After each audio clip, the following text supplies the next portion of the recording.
So in watercolor, a lot of the large washes that you do in a painting can look pretty similar to what other artists are doing. If you're painting a sky, skies can look pretty similar. If you're painting, a field of green grass, that's going to look pretty similar from artist to artist. So what is it that sets your painting apart from everybody else's? It's the calligraphy. It's the small brush marks. It's the detail work of your painting. I've heard it talked about as this is the artist's handwriting. And I love that analogy. I think that's great. And so how do you develop your handwriting as an artist? Well, just like everything else in watercolor, this is a skill that can be practiced. And so you need to set aside time to practice these things. Practice making brush marks. Get your small brushes out, use some scrap paper, and make marks. You can work on how you want figures to look with a few brush marks. You can do power lines, trees, any of this detailed work that usually comes towards the end of your painting.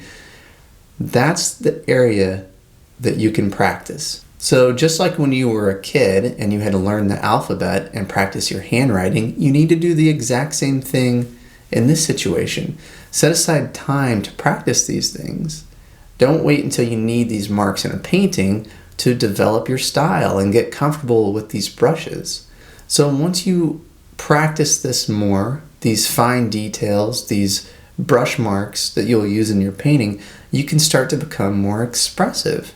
You can start to think less and interject more energy into what it is that you're painting. And at the end of the day, that's what we want.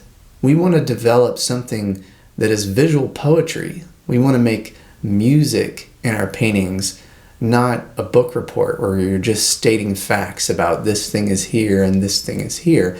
And part of that is developing your brush strokes and putting more energy and expressiveness into these brush strokes. So I think it's important when you're developing these types of brush marks to not be looking at other artists' work during this part. I mean, you're always going to have people that you're inspired by, but this is developing how you want to make marks and not how other people are doing it. So draw inspiration, but make it your own.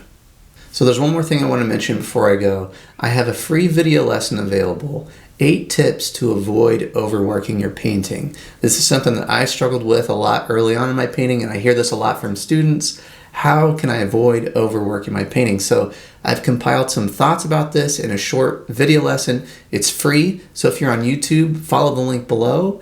If you're on Instagram, go follow the link through my bio and you can get there. Check it out. The feedback has been really great. I love hearing from you guys that have watched this video and are taking things away from it. So that's there for you too. And thanks for watching, and I'll see you next time.